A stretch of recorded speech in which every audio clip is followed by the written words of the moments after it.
Fabrício Germano Alves. Hoje ele professor da UFRN, foi coordenador em Caicó do curso de Direito, mas Caicó estava muito quente, ele voltou para a praia, em Natal.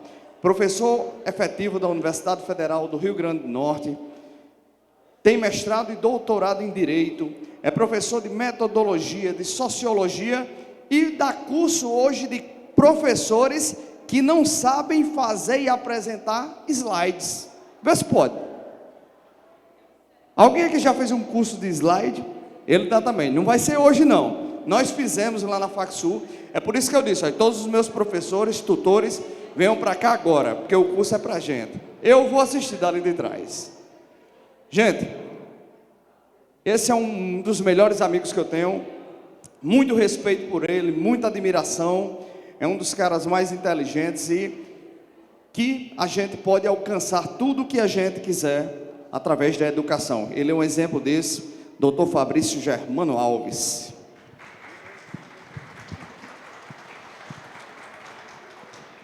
Boa tarde, boa tarde. Para aqui o pessoal acho que deve estar voltando já. Queria iniciar agradecendo o convite para participar do 5º simpósio da FacSul. Álvaro já me apresentou aí meu currículo. O meu currículo de amizade, inclusive, com ele, nós realmente somos amigos de infância. E eu queria destacar também que, além de amigo de Álvaro, eu fui aluno, e você sempre, do professor Silvio, que está ali, concentrado. Silvio Augusto, fui aluno do professor Silvio, então eu quero iniciar também usando a metáfora dele do piano, né? Entre negro e branco, a gente vai se complementar aqui nessa tarefa. E o tema que Álvaro me colocou nessa fria é docência no ensino superior na prática. Então, a proposta aqui é fazer um resumo o mais breve possível e mais completo do que faz um professor da universidade, ou o que precisa fazer, digamos assim, o que deveria fazer, no seu máximo, um professor do nível superior. Para quem já atua como professor ou como tutor, ou para quem pensa em atuar, eu queria ser professor da faculdade, eu queria ser professor da FacSul. O que faz o professor da FacSul? O que deveria fazer? Ele trabalha como? Por onde eu começo? Que tarefas eu tenho? Então, basicamente, essa a nossa proposta. E eu usei aqui algumas imagens sugestivas, como, por exemplo, essa daqui. Então, já tem uma sugestão de que um professor não vai fazer uma coisa só, como um polvo não tem um único braço, o professor não vai fazer uma única coisa. E trouxe outra imagem também para fazer uma referência mais direta à tecnologia, no sentido de que o professor, além de não fazer uma coisa só, ele vai precisar se atualizar sempre. E hoje, quando se fala em tecnologia, nós temos inúmeros recursos. Ontem à noite o professor até destacou alguns sites, alguns aplicativos aqui que traduzem essa evolução tecnológica. Sobre a carreira de professor, como muitas outras coisas, geralmente nós mudamos o perfil de maneira geral. No início da carreira, às vezes nós somos mais zelosos, somos mais cuidadosos, aqui no caso do desenho, e no meio nós vamos deixando um pouco de lado alguns detalhes, até chegar naquela fase que, infelizmente, alguns chegam de fazer de qualquer jeito. Depois de um tempo, eu vou lá e dou aula de qualquer jeito, pesquiso de qualquer jeito, ganho o meu salário, etc. Esse não é o ideal, embora, obviamente, aconteça muito na prática. Nem sempre vai ser fácil. Eu queria também trouxe alguns slides um pouco motivacionais aqui. Por exemplo, todos vocês devem conhecer a Honda e a Toyota, e eu trouxe isso aqui só para lembrar que o Soichiro Honda foi recusado da Toyota. Então, ele foi recusado, ele tentou entrar na Toyota como engenheiro e ele foi recusado. Então, a partir daí, ele abriu a Honda e, provavelmente, a maioria de vocês conhecem os carros Honda hoje em dia, e ele foi o criador, o pioneiro da Honda. Então, nem sempre a recusa ela vai trazer um mal para as nossas vidas. Iniciei aqui com o professor Girafales. Muitos de vocês talvez são professores do ensino fundamental, do ensino infantil. Nem todo mundo é professor do ensino superior, mas nós podemos tirar muitas lições dessa carreira.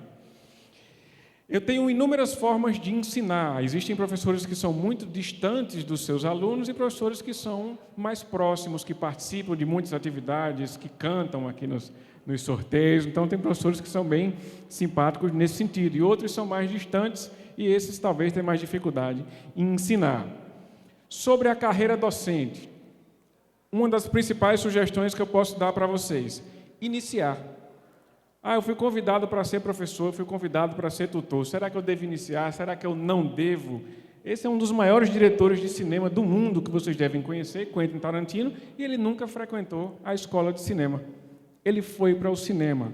Isso quer dizer, ele foi fazer, ele foi atuar, ele foi praticar, e aí ele aprendeu muito do que ele sabe. Não tudo, mas muito do que ele sabe. Tentar adquirir a experiência apenas com a teoria é como tentar matar a fome apenas lendo o cardápio. Então, não se aprende a ser professor a partir de uma palestra simples como essa. Não se aprende a ser professor a partir de um curso. Você pode fazer uma especialização em docência no ensino superior, mas isso não torna necessariamente você um professor ou uma professora. Você precisa ir para a prática, você precisa ir para a sala de aula, ou mesmo fora da sala de aula, quando você ensina qualquer coisa, você está atuando como um professor. Algumas pessoas acham difícil, e eu estava, há um certo tempo, incluído nesse grupo de que, para mim, era impossível, por exemplo, subir aqui num lugar como esse e falar em público. Na minha época de graduação, eu não tinha coragem de levantar a mão e fazer uma pergunta a um professor, em razão da timidez, mas vejam como é possível. E eu vi essa comparação uma vez, eu gosto sempre de trazer ela. Isso aqui é uma escultura em mármore, que foi feita por um escultor italiano, chamado Giovanni Strazza, e isso é um véu transparente que foi esculpido numa estrutura em mármore. Isso é uma verdadeira obra de arte. Talvez fazer isso aqui seja muito difícil. Se tornar um professor perto disso é muito fácil, é muito simples, e vocês têm caminhos aqui, diversas oportunidades para fazer isso. Queria trazer essa mensagem. Muitas vezes, o sucesso, o troféu, está fora da sua zona de conforto. Eu não quero fazer um curso a mais, eu não quero fazer uma pós-graduação, já me formei, ou já terminei os estudos, como costumava-se dizer, mal sabendo que não se termina nunca os estudos. Eu, por exemplo, já, como professor Silvio, professor Álvaro, já fiz especialização, mestrado, doutorado, e continuo. Inclusive, atualmente, sou aluno da especialização em metodologia da FACSU. Então, esse estudo ele nunca vai parar, ele sempre vai ser contínuo. Muitas pessoas vão criticar, alguns vão se meter, e o grupo dos que vão ajudar vão ser poucos, muitas vezes por falta de conhecimento e outras vezes por falta de interesse. Dificilmente alguém vai chegar, eu quero lhe auxiliar na sua carreira, eu vou lhe dar uma dica, como você vai se desenvolver, como você vai se tornar professor, eu vou dar uma formação. Esse grupo de ajuda, geralmente, ele é muito reduzido. Quando vocês encontrarem alguém que faz parte desse grupo, aproveitem essa ajuda. Às vezes ela é oferecida e nós recusamos. Tem uma oportunidade aqui, eu até disse para Álvaro, esse treinamento esse conteúdo que eu estou trazendo para vocês aqui faz parte de uma disciplina docência no ensino superior que é oferecida no mestrado da UFRN. Então, essa aula que eu estou trazendo para vocês é basicamente a aula que eu faço no mestrado, no curso de formação de professores. Por isso que eu disse para Álvaro, chame a equipe, quem é o máximo possível que você conseguir para discutirmos, para aproveitarmos esse conteúdo. Meu avô sempre dizia, e meu pai costuma repetir, que o negócio não é trabalhar, é saber trabalhar. Então, eu tenho uma possibilidade de trabalhar duro e eu tenho uma possibilidade de trabalhar com inteligência. E aqui eu não quero dizer passar na frente dos outros de maneira desonesta. Aqui eu quero dizer parceria. Um professor não trabalha necessariamente de maneira isolada, ele vai conseguir muito mais resultados se ele trabalhar em grupo, com seus colegas, com seus alunos, e você consegue muito mais publicações, muito mais produções quando você atua em grupo, ao invés de se trancar, por exemplo, numa sala de aula ou na faculdade e trabalhar sozinho. O que faz efetivamente um professor do ensino superior na prática? Em resumo, essa é a nossa proposta.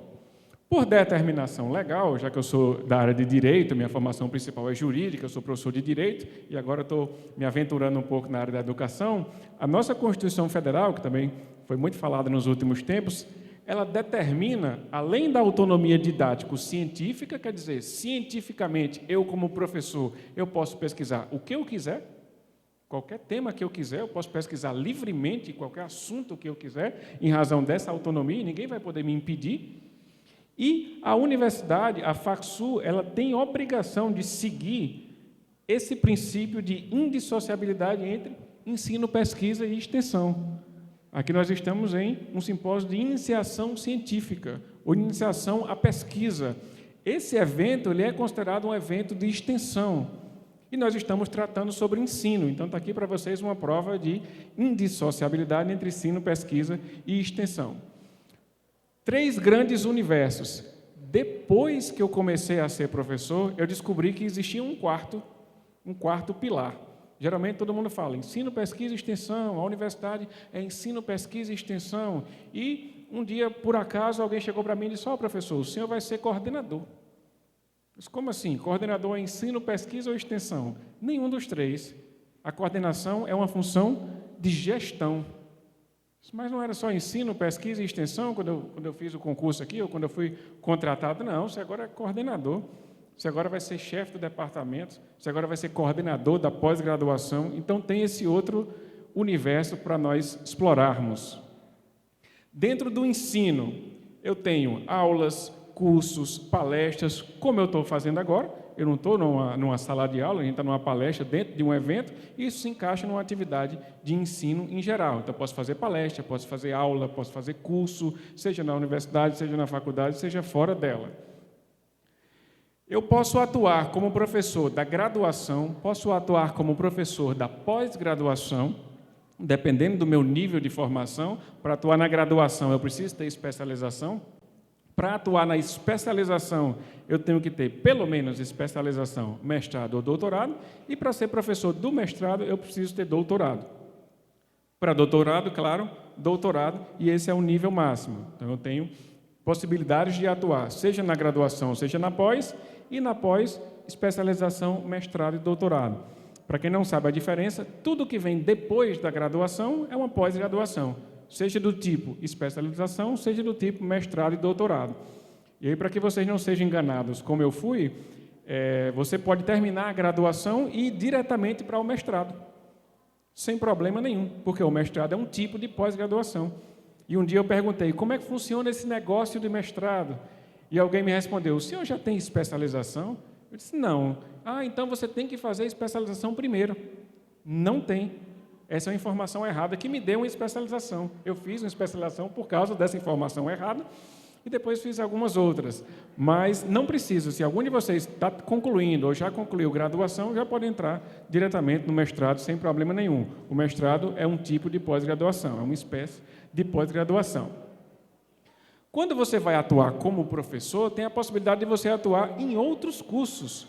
Por exemplo, quem tem formação em Direito pode atuar em Administração, pode atuar em Pedagogia, vocês têm aqui disciplina de Direitos Humanos, e vice-versa. Quem tem formação em Pedagogia pode atuar em Serviço Social. Você não necessariamente vai ser professor só do seu curso. E se você tiver uma formação mais ampla, se arriscar a estudar outras áreas, você pode, obviamente, ensinar em outras áreas, e isso não é problema nenhum. Você não vai ensinar necessariamente sempre na sua área.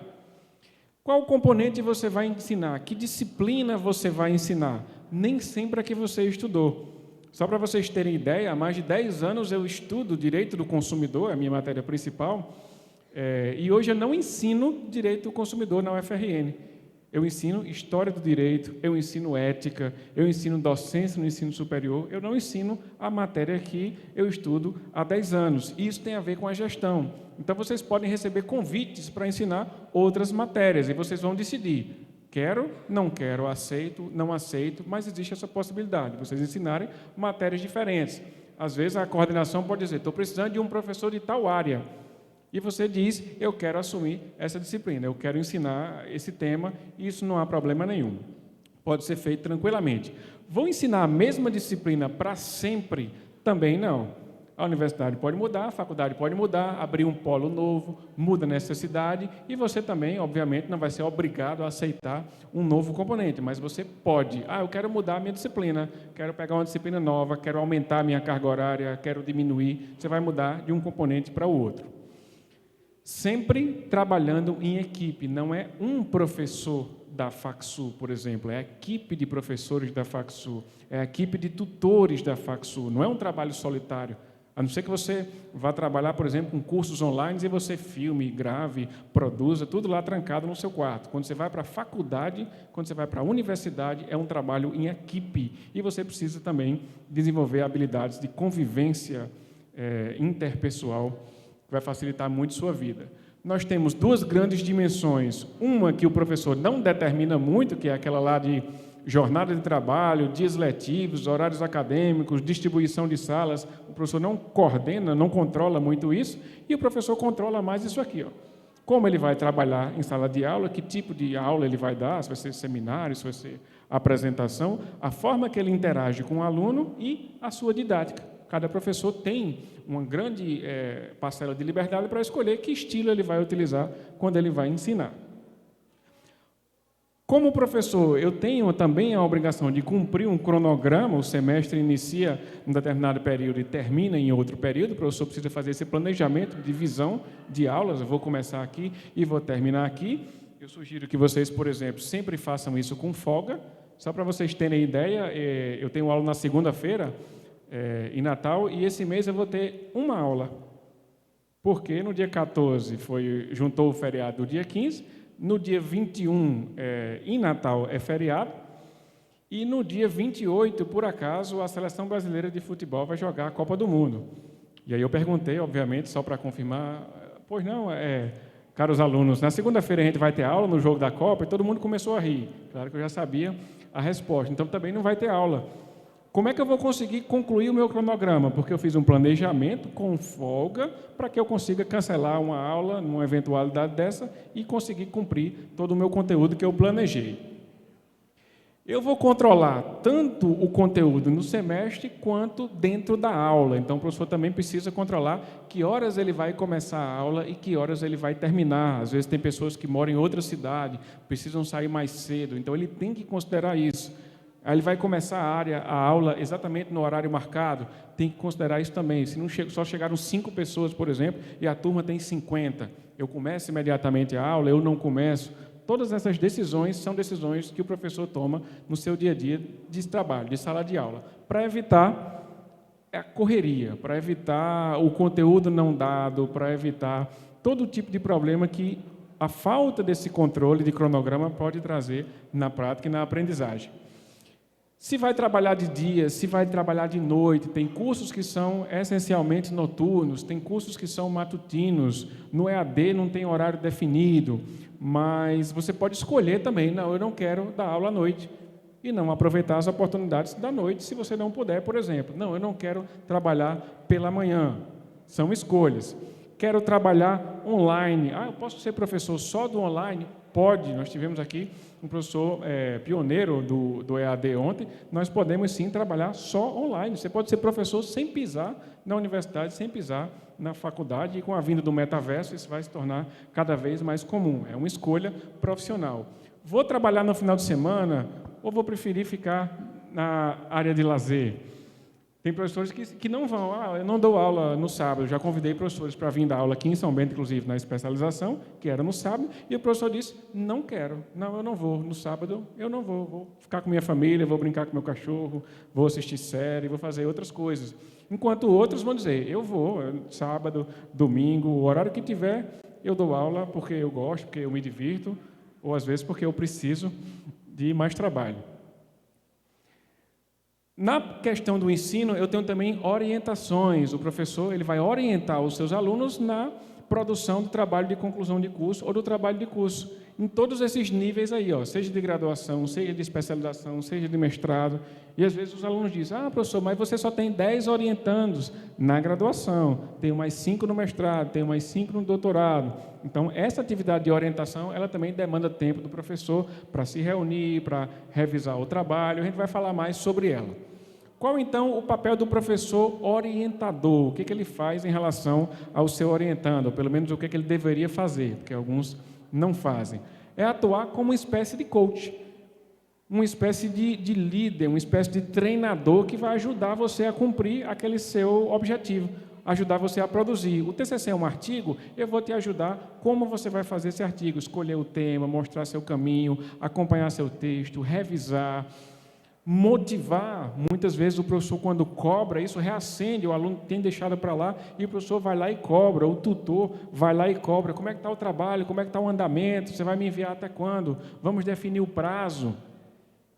E o aluno, quanto mais ele seguir as palavras do seu orientador, mais facilidade ele vai ter. Eu tive agora um exemplo de um aluno que eu sentei com ele, fiz um planejamento de orientação, e ele, numa nova reunião, chegou para mim com um trabalho praticamente invertido. Ele disse, não, professor, eu achei um TCC no lugar tal, e eu achei boa essa divisão, e eu fiz o meu desse jeito. E eu fiquei, obviamente, impressionado, mas eu não sentei com você e defini isso. Não, eu achei melhor assim. Eu disse, ok, você achou melhor assim, mas os professores que vão para a sua banca, eles vão cobrar esse estilo aqui, não o estilo que você acha melhor. Então, na dúvida, alunos, sigam os seus orientadores. Eles têm um pouco mais de experiência, já viram, participaram de mais bancas, não que são melhores em alguns aspectos, mas já vivenciaram mais situações. Quanto mais você aceita o direcionamento do seu orientador, menos problemas você vai ter na sua banca final. Então, facilita a sua vida. Às vezes, o aluno só procura o professor quando o trabalho está quase finalizado. Professor, eu terminei, você pode me orientar? Então, ele já fez o trabalho. Às vezes, o encontro vai dizer, não, esse capítulo que você fez, essas 30 páginas, você não precisaria ter feito. E ele já teve o trabalho de fazer 30 páginas, porque não se reuniu antes com o seu orientador. E essa reunião, ela vai revisar, ela vai corrigir, ela vai atualizar. O ideal é que o trabalho sempre vá e volte com o seu orientador e ele vá ajustando. Então, vejam, eu nem falei no início, mas um dos principais pontos dessa palestra aqui também é quebrar um pouco do mito do que o professor só dá aula. Ah, você é professor e só dá aula. Na minha área, por exemplo, que é a área do direito, muitos professores são advogados e professores, juízes e professores, promotores e professores, defensor público e professores. Então, quando eles falam comigo, por exemplo, que sou professor de dedicação exclusiva, eu não tenho nenhuma outra atividade, eles fazem, professor, o senhor só dá aula? Aí, se eu pudesse passar um filme, igual naquele filme Clique, na mente deles, eu queria passar tudo isso aqui. Eu disse, eu faço tudo isso aqui que vai ser passado para você. Eu não só dou aula. Eu estou trazendo aqui dentro do ensino, é uma das dimensões. Atendimento aos discentes, o professor precisa ter essa disponibilidade para encontrar os seus alunos. É inadmissível o aluno dizer assim, eu não consigo chegar no professor, eu não tenho o contato dele, seja por e-mail, seja por WhatsApp, seja presencialmente. O professor precisa atender os seus alunos também. Dentro do ensino, esse foi o primeiro pilar, dentro do que se diz só da aula. Eu trouxe para vocês aulas, reuniões, orientações.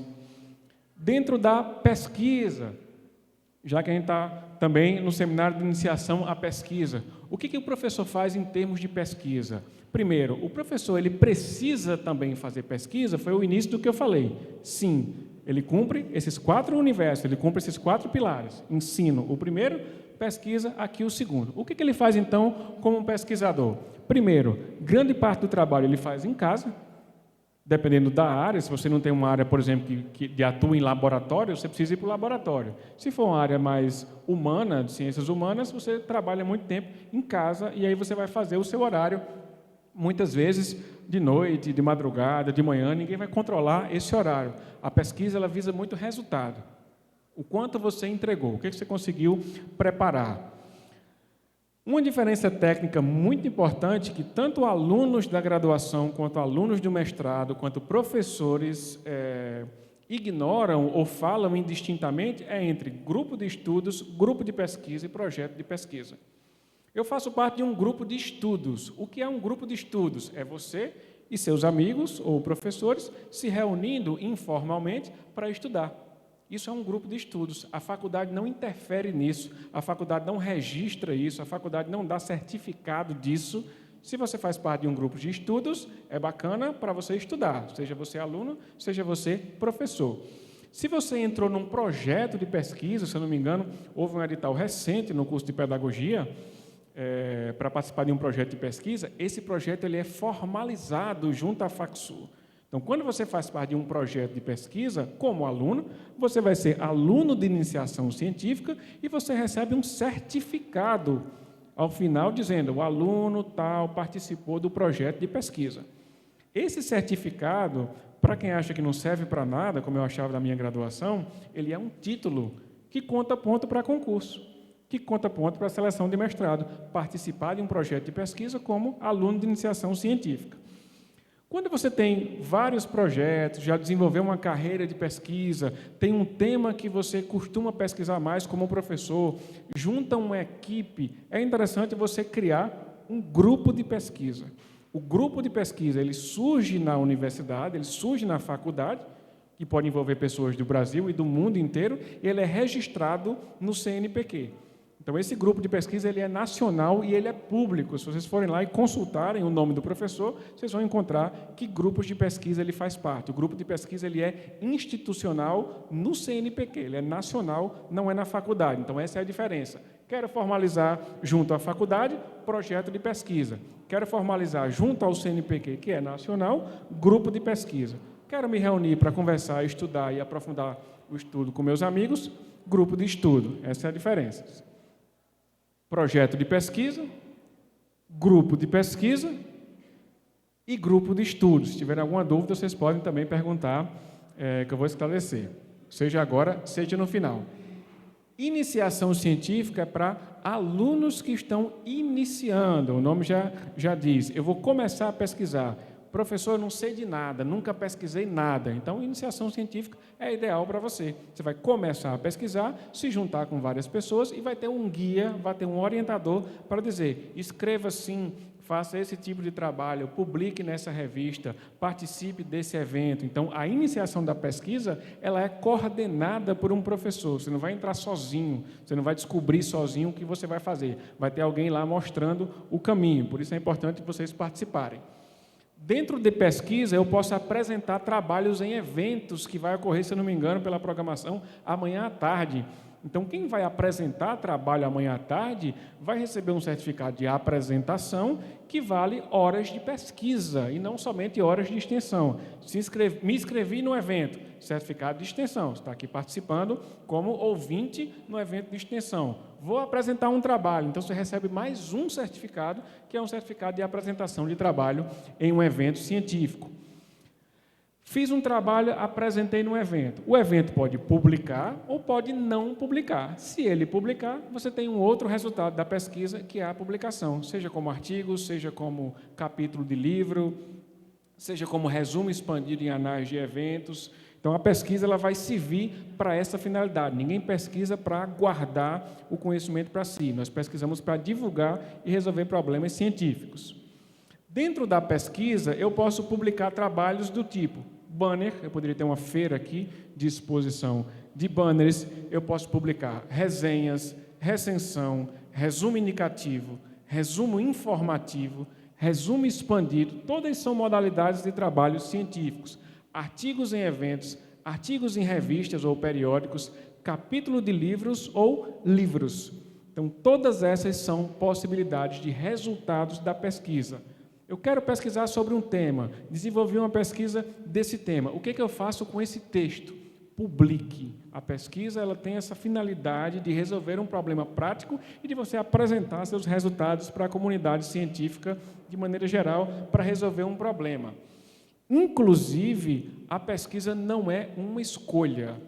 Essa frase aí diz, publish or perish, publique ou pereça. Você precisa publicar. Eu quero ser professor da universidade, quero ser professor da faculdade, mas eu não gosto desse negócio de pesquisa, não. Então, não seja professor da universidade. Não seja professor da faculdade ou aprenda a gostar. Eu não vou dizer nem faça sem gostar, porque aí sua vida vai se tornar muito ruim. Aprenda a gostar. O professor ele precisa pesquisar, ele precisa publicar, ele precisa estar ativo. Se você é professor da faculdade e você não pesquisa e você não publica, você prejudica a faculdade. Se eu não me engano, não sei se é esse ano ainda, o próximo ano vai vir um reconhecimento dos cursos da FACSU. E aí os avaliadores do MEC vão vir aqui e vão ver os currículos dos professores. O que esses professores estão fazendo aqui? Eles estão pesquisando, eles estão publicando ou eles estão só ensinando? Então, vai ser um critério de avaliação de vocês e um critério de avaliação da própria faculdade. Não é uma escolha. É fácil publicar? Não é fácil.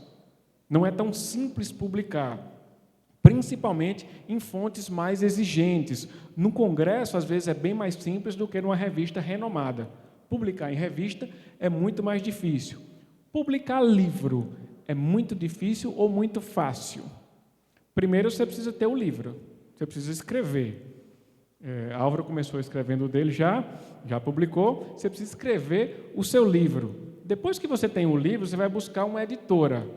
Como é que eu faço para publicar? Alguns alunos me perguntam, eu fiz um TCC, posso publicar? Pode. A ABNT tem um conceito técnico, a partir de 49 páginas é livro.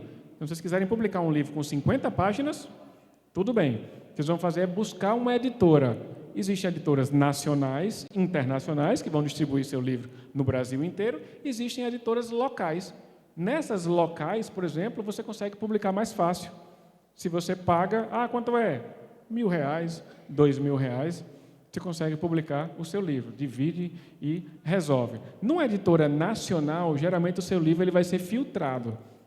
Tenho interesse? Não tenho interesse. Por exemplo, o meu livro, eu mandei para uma editora, ela disse, não tenho interesse, seu livro não é muito comercial, é muito específico.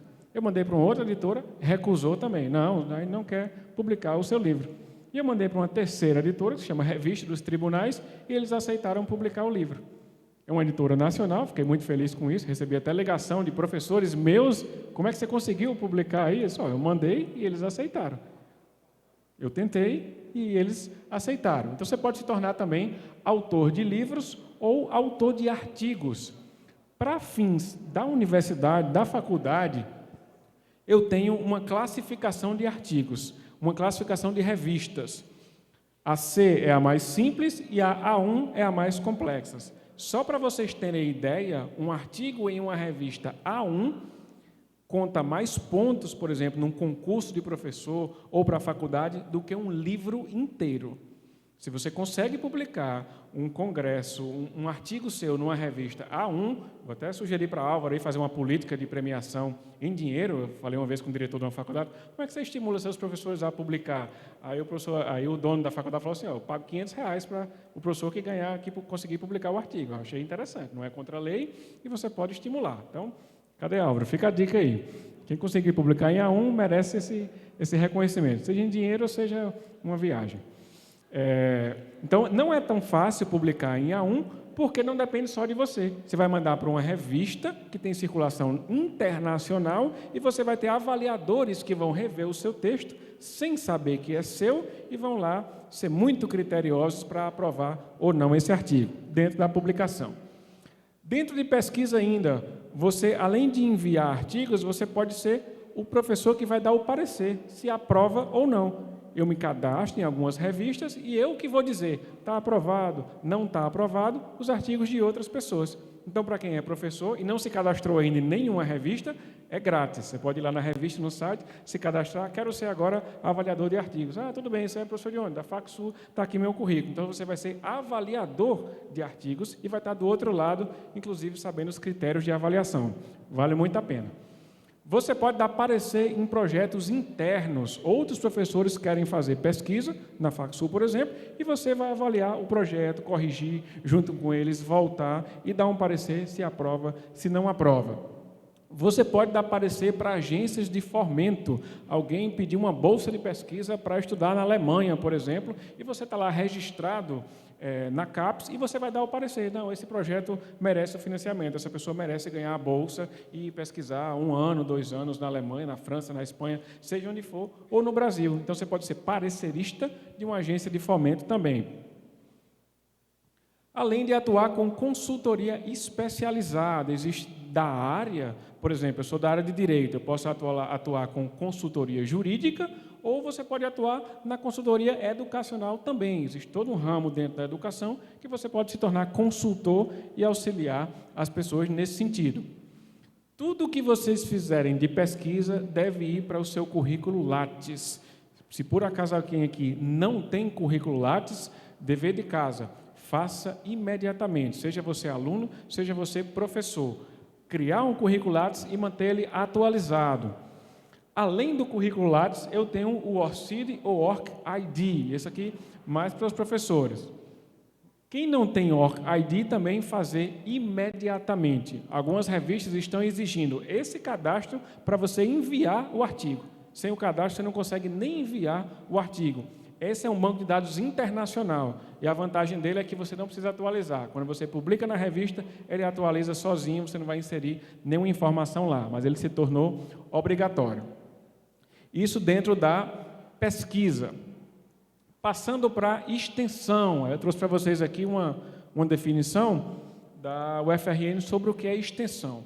Em relação à extensão, nós temos uma visão ultrapassada. Acho que eu falei num evento aqui, o último que eu vi na FacSul, sobre extensão e direitos humanos. A visão clássica de extensão é a universidade levar conhecimento para a comunidade. Essa é a visão clássica. Quem está na universidade, quem está na faculdade é quem é inteligente, quem sabe das coisas, doe o seu conhecimento para a comunidade. Essa visão é ultrapassada. Por quê? Porque a comunidade tem muito conhecimento. A comunidade, a sociedade em geral, independente do lugar que ela esteja, tem muito conhecimento. Então, a extensão universitária vai fazer o quê? Eu saio da universidade, saio lá da porta da faculdade e vou para a rua, e vou para o lugar, vou para a loja, vou para a escola, trocar conhecimento com o povo que está lá, com os grupos que estão lá, para que eu tenha um retorno dentro da universidade e possa voltar para eles. Eu não vou lá só fazer uma palestra com o que eu sei, eu vou saber quais são os problemas da prática que precisam ser resolvidos. Dentro de extensão universitária, eu posso fazer um projeto, eu posso criar um projeto na faculdade, em convênio com escola, por exemplo, e atuar lá diretamente, formalizado, recebendo também certificado de extensão, se eu for aluno, se eu for professor. Eu posso fazer um projeto de diversas naturezas, de educação, social, artístico, cultural, científico, tecnológico, eu tenho muitas possibilidades. Eu vou atuar como? Vocês que vão escolher enquanto professores. Extensão universitária pode ser também uma entrevista. Você é professor da faculdade e foi convidado para fazer uma entrevista em algum lugar. Também é considerado extensão universitária. Também vai para o seu currículo, você vai cadastrar que deu uma entrevista, uma palestra também como essa. O evento não era fechado só para a FacSul, era aberto para qualquer pessoa que queira se inscrever. Então, extensão universitária também engloba palestra. A apresentação de trabalhos. Qualquer pessoa, independente da área, que venha, por exemplo, para cá amanhã à tarde, vai ter acesso ao conteúdo, não sei se vai ser aqui ou na faculdade, de apresentação de trabalhos. Então, a universidade, vocês que pesquisaram e vão publicar e vão apresentar trabalhos, vocês estão levando um retorno para a sociedade. Cursos, o professor, quando ministra cursos, seja para alguém que é da área, para alguém que é de fora, você pode ser convidado para dar um curso para uma equipe, por exemplo. Isso também é extensão universitária, você está saindo da universidade para levar conhecimento, seja em forma de palestra, seja em forma de curso, seja presencial, seja online. Nós temos muitas possibilidades de fazer extensão. A mais ampla delas é a organização de eventos. Você que é professor, por exemplo, você pode convidar outro colega e dizer, vamos organizar um evento, que tipo de evento eu posso organizar? Está aqui uma lista muito grande para vocês do que vocês podem fazer. Eu quero organizar um seminário, eu quero organizar uma mesa redonda, um colóquio, um debate, um festival, Olimpíadas de alguma coisa, ciclo de estudos. Todas essas são possibilidades de extensão universitária e todas devem ir para o seu currículo, todas devem ser cadastradas no seu currículo como atividade da universidade e todas têm o mesmo valor. Vocês podem escolher qual vocês querem fazer. Produto de extensão, você pode, qualquer desses que eu falei lá na pesquisa, depois que você produziu, depois que você pesquisou, que você publica, se torna um produto de extensão. Você cadastra no seu currículo também como um produto. Resenha, recensão, resumo expandido, artigos em eventos, artigos científicos, capítulo de livro. Mas já passou isso aqui. Já passou isso aqui na pesquisa. Um livro que você publica, ele também é um produto de extensão. Então, você tem uma ação que tem dois resultados. Você pesquisou e produziu o livro, e aquele livro é um produto de extensão universitária que você entrega para a comunidade científica. Além do livro, eu posso produzir um material didático, um roteiro de estudos, um resumo para os professores. O seu material de aula você pode transformar no material didático, usar imagem, usar figura, seja o que for, e criar um produto e distribuir na comunidade. Você pode distribuir uma cartilha, por exemplo, dizendo práticas que não devem ser feitas ou práticas que devem ser adotadas no ensino infantil, no ensino médio ou segundo grau, no ensino superior. Você pode produzir um software, você pode produzir um jogo. E aí, quando eu estava lendo sobre isso, começou a aparecer coisa que eu nunca imaginava. Como assim? Um jogo? Eu estou trabalhando na universidade, produzindo um jogo? É exatamente isso. Um filme. Você pode se reunir com seus colegas da faculdade e fazer um filme, um pequeno, um curta-metragem. Pode falar com o Pedro Neto aí para gravar, fazer um filme, e esse filme é um produto de extensão. Você vai estar trabalhando. Uma partitura musical, você pode cadastrar no seu currículo, se você for músico, como um produto de extensão. Você fez uma criação, um podcast, acho que aqui em São Bento já tem uns 5 ou mais podcasts formalizados. Eu não sei se a FacSul tem algum, mas aí já fica a sugestão aí, alguém aí já anote da FacSul criar um podcast. Seria interessante, um podcast da faculdade, trazendo professores, trazendo alunos, trazendo personalidades importantes que têm uma atuação prática, e cadastrar isso como ação de extensão. Não pensem porque, mas ninguém faz isso. Problema nenhum, vocês podem fazer, são formas inovadoras. Uma performance artística. Eu conversei com o professor Álvaro ali atrás, há pouco tempo, e eu sugeri a ele para, na abertura do congresso, do sexto simpósio, ter uma apresentação cultural, uma apresentação artística. Aqui em São Bento, por exemplo, tem várias pessoas já que tocam violino, tocam violão, então pode ser um aluno da faculdade, uma aluna da faculdade, que vem aqui e faz uma performance cultural. Então, além de animar mais o evento, abrilhantar mais o evento com uma performance cultural, vejam aqui, uma performance artística é um produto de extensão. Você vai estar performando artisticamente e vai estar produzindo para a faculdade, cadastrando o seu currículo, a apresentação, na abertura do 6º simpósio. Fica a sugestão aí para quem quiser fazer. E não tem preconceito de arte, não. Eu falei violino, mas pode ser violão, pode ser tamborim, pode ser dança, pode ser o que vocês puderem imaginar. E prestação de serviço. Por exemplo, eu acredito que próximo ano a FacSul vai conseguir implantar o curso de Direito aqui em São Bento. Para quem não sabe, o curso já foi aprovado e está nos trâmites burocráticos para ser implantado, e em pouco tempo o curso vai ter um núcleo de prática jurídica que vai oferecer atendimentos para a comunidade. Você vai poder procurar na faculdade e receber um atendimento jurídico, e também vai ser uma atividade de extensão. Eu falei em artigos de revista. Você pode se tornar o editor da revista. Você vai ser o editor da revista da FacSul, o vice-editor, o editor adjunto. Você pode criar uma revista nova. A FacSul tem uma revista, mas não tem nenhuma específica dessa área. Eu vou criar uma revista nova, só desse assunto aqui. Você pode criar uma revista nova para a qual você vai ser o editor. Ação de extensão. Até aí, os 3 pilares mais conhecidos, mais clássicos: ensino, pesquisa e extensão. Aí, para frente, foi o que começou como novidade para mim. A maioria do que eu trouxe para vocês eu não sabia, eu comecei a ver depois na prática. Isso aqui vale, isso aqui conta, eu posso fazer isso? Chegamos na gestão. Aí você vai sair um pouco da sala de aula e vai passar a trabalhar mais, como se diz, nos bastidores, organizando, gerindo, e vai ganhar um pouquinho mais. Vai ter mais dor de cabeça, mas vai ganhar mais.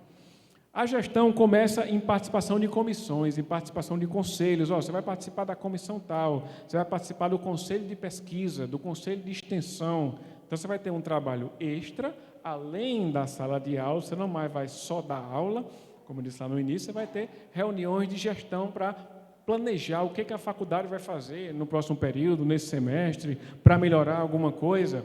Você faz parte de um grupo de professores, você pode ser convidado a integrar o colegiado de curso, que é a equipe de professores. Por exemplo, o curso tem 30 professores, 10 podem formar o colegiado, e esses 10 é que vão tomar as decisões sobre que disciplina entra, que disciplina sai, como é que eu vou atualizar uma matéria ou não, mudar a grade, mudar a carga horária de disciplina. É esse grupo que vai tomar todas essas decisões, e esse grupo precisa se reunir. Isso aqui não pode ser faz de conta. Na avaliação do MEC, eles vão pedir os relatórios. Eles vão pedir o que foi decidido em cada reunião. Então, é preciso que alguns professores façam parte do colegiado do curso. Além do colegiado do curso, existe o NDE, que também, quando eu comecei a trabalhar como professor, eu não sabia nem o que era, nem para que servia. O que é NDE? É Núcleo Docente Estruturante. Aí eu disse, beleza, não me ajudou muito ainda. O que é Núcleo Docente Estruturante? O ideal é que o NDE seja formado por professores mais experientes, que conheçam mais o curso, que conheçam mais como a faculdade funciona. Por quê? Porque esse grupo aqui, resumido, eu botei aqui como exemplo 5, esse grupo é que vai discutir as ideias que vão ser levadas para o colegiado. O NDE é que vai dizer, aqui em São Bento, sei lá, tem muita coisa texto, tem muita coisa de rede. Será que em pedagogia não tem que ter alguma matéria que envolva relações de ensino, de técnicas textis? O que eu vou fazer com isso? Posso fazer isso? Não posso? Esse tipo de discussão vai ser feita pelo NDE. É esse grupo pequeno que discute e eles fazem uma proposta e levam para o colegiado. Então, funciona desse jeito. E o colegiado aprova ou desaprova. O colegiado tem o poder de decisão, mas quem pensa, quem vai ter as ideias, são os professores do NDE. É para isso que ele serve, para conceber as novas ideias, a atualização do curso também que precisa ser feita. Por exemplo, se vocês tiverem um centro, eu tenho também uma reunião do centro, do conselho de centro, aqui não tem essa divisão de centro, conselho de centro, diretor de centro. Tem os conselhos superiores da faculdade, que vão tomar as decisões para todos os cursos, por exemplo, em relação à monitoria, em relação à carga horária, em relação a atividades complementares. Então, esse grupo de professores que faz parte do conselho superior, eles vão tomar as decisões, elaborar normas para serem cumpridas por todos os cursos, sejam alunos ou sejam professores. E em todos esses eu tenho também que trabalhar em equipe sempre. Então, professor não é uma carreira solitária, pelo menos não deve ser. Além de participar do conselho, eu tenho que participar de reuniões, eu tenho que dar parecer em processo, então eu tenho que ter mais disponibilidade para atuar na gestão. O que acontece na prática? Os professores que vão para a gestão, eles diminuem a carga horária de sala de aula, ou eles diminuem a carga horária de sono, ou de ficar com sua família, porque o dia não vai aumentar a quantidade de horas. Então, você vai escolher, vou assumir aqui a coordenação. Já sabe que vai ter que se dedicar mais horas, porque você vai participar de reuniões que você não participaria se você não fosse coordenador, e quem é coordenador aqui já foi, sabe, e quem está pensando em ser, saiba. Você vai ter reuniões específicas da coordenação, com a direção, com os seus professores, e é interessante que você, se for possível, diminua um pouco a sua carga horária. Você vai ter que relatar processos. Tem um procedimento assim, alguém pediu um projeto, alguém pediu para aumentar a carga horária, para diminuir, e você vai ter que participar ativamente dessas reuniões. Revisar documentos, regimento, regulamento, plano. O TCC daqui é um artigo, será que não deveria ser monografia? Vamos mudar. O TCC é monografia, será que não deveria ser um artigo? Será que não pode ser uma resenha ou uma recensão? Será que não pode ser um trabalho prático? Será que o TCC não pode ser uma performance artística e transformar isso num TCC? Então, o professor vai discutir tudo isso no NDE, apresentar para o colegiado, e o colegiado é quem vai decidir. Quando eu tenho gestão de professores dividida, como eu tenho na universidade pública, eu tenho um departamento e tenho coordenação. Na universidade privada, que é o caso da FACSU, eu tenho o coordenador ou coordenadora de curso, é quem vai fazer o trabalho duplo, digamos assim, lidar com professores e lidar com alunos. O coordenador ou coordenadora é quem vai chefiar toda essa função, inclusive, às vezes, convidar novos professores para a sua equipe. O coordenador vai convidar novos professores para a equipe e vai resolver também questões de alunos. Estou com problema de nota, de falta, de saúde, seja de que for, a coordenação geralmente vai resolver esse tipo de problema. Então, não é tão simples esse trabalho. Eu posso ter direção acadêmica voltada simplesmente para questões acadêmicas e não burocráticas e não administrativas, só de ensino, pesquisa e gestão, por exemplo.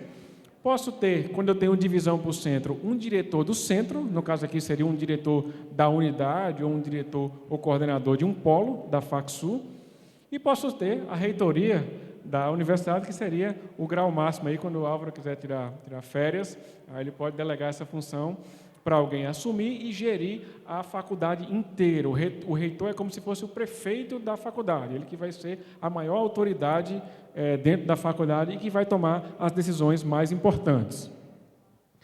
Todas essas funções exigem tarefas administrativas, você vai ter que preencher formulário, preencher relatório, assinar documento, fazer atendimento. Ah, mas eu fiz doutorado, não sei aonde, eu sou pós-doutor. Não, você vai ter que botar seu nome aqui 10 vezes no documento, ficar repetindo seu CPF. Vai ter que fazer também tarefas administrativas.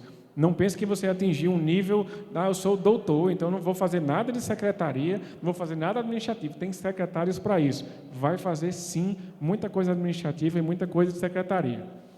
E vai fazer atendimentos em razão da gestão. Às vezes o aluno diz, eu quero falar com o coordenador ou com a coordenadora. Não, você é só professor, eu não quero falar com o professor, eu quero falar com o coordenador. Então, quem assume a coordenação tem que fazer atendimentos em razão dessa coordenação. Ensino, pesquisa e extensão em gestão, dentro da faculdade. Tem alguma coisa além? Tem. Você pode se vincular ao MEC e se tornar avaliador do MEC. Aí você vai avaliar outros cursos, por exemplo, para dizer se pode abrir o curso, se não pode, que nota esse curso vai ter, se vai ser reconhecimento, se vai poder abrir o curso. Eu dei o exemplo aqui do curso de Direito, vieram 2 avaliadores, não vieram para São Bento dessa vez, porque foi online, 2 avaliadores analisaram toda a documentação. Então, vocês também que são professores e que têm vínculo com faculdade, esse é um requisito. Você fala, eu tenho doutorado, mas não dou aula em lugar nenhum, não pode. Você precisa ter vínculo com a faculdade. Se você tem mestrado, por exemplo, concluí meu mestrado e sou professor da FACSU, o MEC lança um edital, você se cadastra e você pode ser avaliador ou avaliadora do MEC, que agora não está viajando mais, está sendo online, mas havia uns períodos em que você viajava para os lugares, eu já viajei para vários lugares do Brasil para avaliar cursos, para dizer se pode abrir o curso de Direito, por exemplo, ou se não pode. Então, um trabalho extra que eu não sabia que existia e trouxe para que vocês saibam. A mensagem final que eu quero deixar de toda essa atuação, seja na universidade, seja no MEC, seja para onde você vá, é que ao invés de reclamar das situações, ou enquanto aluno, o que você reclamava, faça diferente. Agora você, enquanto professor, você tem o poder. Um aluno perguntou, professor, e na Copa não vai ter jogo? Eu disse, não, por quê? Só, eu vou cancelar a aula. Ah, mas a faculdade não deu uma portaria ainda. Sim, mas eu não vou dar aula no dia daí, nem sou tão fã assim do jogo, mas eu não vou dar aula sabendo que a sala quase toda vai acompanhar o jogo da Copa do Mundo. Então, eu vou fazer algumas coisas que eu não fazia ou que eu queria que meus professores fizessem. Sei lá, cancelar, tem feriado na quinta. Eu fui morar em Natal e, obviamente, quando tinha um feriado na quinta, o meu sonho era que imprensasse a sexta para poder vir para São Bento na quarta e passar quinta, sexta, sábado e domingo e voltar para Natal. Então, quando eu assumi a carreira como professor, feriado na quinta. Eu disse, ei, pessoal, sexta-feira não tem aula, não. Por quê, professor? Isso é imprensado. Mas quem fez imprensado? Eu dividi o cronograma e essa sexta-feira a gente não precisa ter aula, a gente tem tempo sobrando para cumprir o cronograma com toda tranquilidade e sexta-feira não tem aula, quem quiser viajar, fica à vontade. E eu era o primeiro que estava querendo viajar, então fiz essa bondade com eles e comigo também. Seja na vida ou seja enquanto professor, a mensagem final é essa: seja o professor que você gostaria de ter. Avalie como você gostaria que os seus professores tivessem lhe avaliado. Se você acha uma aula ruim, se você acha uma aula monótona, melhore a sua. Procure dar uma aula boa e aí você vai conseguir fazer a mudança lá que Gandhi pregava, a mudança do mundo. Muitíssimo obrigado a todos pela presença. Fico aberto para perguntas. Acho que eu consegui cumprir o meu tempo.